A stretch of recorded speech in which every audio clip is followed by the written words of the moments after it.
This is Edwin Masha and welcome to all of you. अगर आप मुरादनगर के रहने वाले हैं और सेम डे कोर्ट मैरिज करके उसका लीगल सर्टिफिकेट लेना चाहते हैं जिसे आप ऑनलाइन भी चेक कर पाएँ, जो लीगल एक वेडिंग सर्टिफिकेट हो जिसे मैरिज रजिस्ट्रेशन सर्टिफिकेट कहते हैं, तो इस वीडियो को पूरा ज़रूर देखिएगा। इस वीडियो में बताऊँगा कितनी उम्र आप दोनों की होनी चाहिए, क्या क्या डॉक्यूमेंट आप लोगों को चाहिए, कैसे आप सेम डे 2 से 3 घंटे के अंदर और कहाँ से ये मैरिज करके उसका एक लीगल सर्टिफिकेट ले सकते हैं।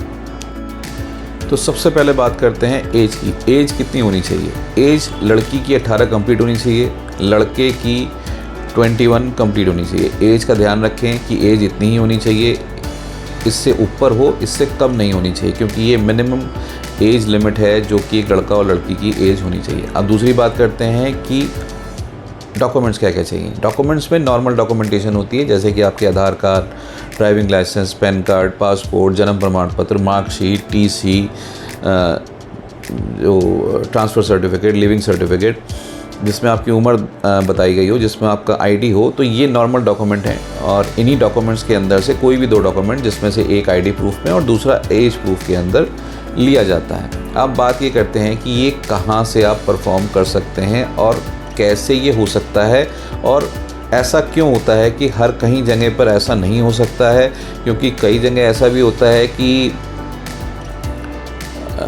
या तो मैरिज कराने के बाद एक नोटरी पेपर पकड़ा दिया जाता है, उससे कहा जाता है कि ये नोटरी पेपर है और ये आपका रजिस्ट्रेशन सर्टिफिकेट हो गया। या कई जगह ऐसा करते हैं कि मैरिज करने के बाद आपको हाई कोर्ट से प्रोटेक्शन दिला देते हैं, बट प्रोटेक्शन के अंदर ये मेंशन कर दिया जाता है कि ये अगर आपने रजिस्ट्रेशन नहीं कराया इसका, तो ये प्रोटेक्शन वैकेट हो जाएगा। ऐसा कई ऑर्डर्स के अंदर देखा गया है। तो अब वो रजिस्ट्रेशन सर्टिफिकेट तो हुआ नहीं, क्योंकि वो हुआ एक प्रोटेक्शन लेटर, उसी को रजिस्टर्ड बता के जो है वो दे दिया जाता है, और उसके बाद वो रजिस्ट्रेशन एज इट इज़ रह गया, रजिस्ट्रेशन उसका हुआ नहीं। तो उस चीज़ के अंदर कन्फ्यूजन आ जाती है, वो वैलिड नहीं होता, क्योंकि कई जगह फिर आप आर्य समाज लेके जाओगे, वो बोलेंगे जी आपने सिर्फ आर्य समाज करी, इसका रजिस्ट्रेशन नहीं कराया।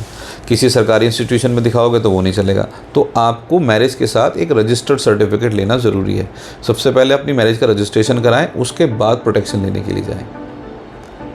या सिचुएशन इस तरह की है कि आपको पहले प्रोटेक्शन ही लेनी है, तो आप पहले प्रोटेक्शन ले लें, क्योंकि नॉर्मल भी प्रोटेक्शन मिल जाती है, और उसके बाद आप मैरिज करके उसका रजिस्टर्ड सर्टिफिकेट जो होता है वो आप ले सकते हैं। तो कहने का मतलब ये है कि कई जगह स्टैम्प पेपर पकड़ा दिया जाता है, कई जगह जो है मैरिज करा के उसको एक हाई कोर्ट से एफिडेविट भी दे देते हैं, कई बार हाई कोर्ट से ऑर्डर करवा देते हैं प्रोटेक्शन के लिए, लेकिन वो आपका रजिस्ट्रेशन नहीं होता। जो सीधा प्रोसीजर है, जिस तरह से आपको करना है, जो आपको लेके चलना है, वो है कि आप पहले मैरिज करें, मैरिज करने के बाद उसका रजिस्ट्रेशन कराएं।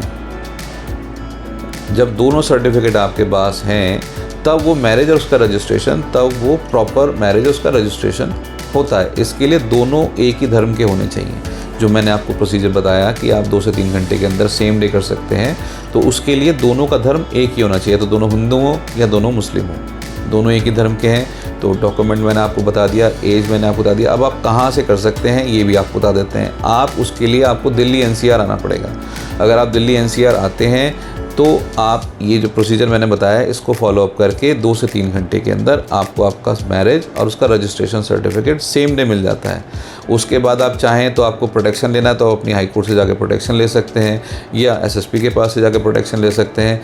तो लेकिन पहले प्रोसीजर पूरा करें, क्योंकि मेरा कहने का मतलब ये है कि आधे प्रोसीजर में उस चीज़ को ना छोड़ें, प्रोसीजर को पूरा करें। प्रोसीजर पूरा होगा, प्रोसीजर जब पूरा होगा तभी वो मैरिज को वैलिड माना जाएगा। मतलब as per supreme court registration of the marriage is the compulsory. तो मैरिज का रजिस्ट्रेशन कंपलसरी है। आप कैसे भी मैरिज करो, आप मैरिज मतलब नॉर्मल एंगेज मैरिज करो या आर्य समाज में मैरिज करके उसका रजिस्ट्रेशन कराओ, दोनों ही सूरत के अंदर आपको रजिस्टर्ड करना ज़रूरी है। बिना रजिस्ट्रेशन सर्टिफिकेट के आपके शादी के कार्ड, अगर आपने अरेंज मैरिज करी है या कहीं और आपने मैरिज परफॉर्म करी है किसी भी संस्था में या कहीं पर, वो सिंगल जो सर्टिफिकेट है उसके बिहाफ पे आप रजिस्टर तो करा सकते हैं। लेकिन अगर आप बैंक में अकाउंट खोलने जाएंगे, कहीं विदेश इमिग्रेशन में जाना चाहते हैं, तो आपको एक रजिस्टर्ड सर्टिफिकेट ही देना पड़ेगा। कोर्ट में भी अगर जाएंगे तो कोर्ट भी उसमें रजिस्टर्ड सर्टिफिकेट मांग लेती है। तो इसलिए अपनी मैरिज को रजिस्टर ज़रूर कराएं। और 2 से 3 घंटे के अंदर जो मैंने आपको बताया है, आप दिल्ली एनसीआर आके सेम डे 2 से 3 घंटे में उस मैरिज को करा के उसका रजिस्टर्ड सर्टिफिकेट ले सकते हैं। तो उम्मीद है वीडियो पसंद आई होगी। आपको अगर ज़्यादा जानकारी और लेनी है या फिर आपको दिल्ली एनसीआर से सेम डे 2 से 3 घंटे में आप कोर्ट मैरिज करना चाहते हैं तो नंबर हमारा ऊपर दिया गया, आप हमारे दिए गए नंबर पे हमें कॉल करके आप हमसे सलाह ले सकते हैं। Thank you so much watching this video. मिलते हैं अगली वीडियो में। Bye bye, take care.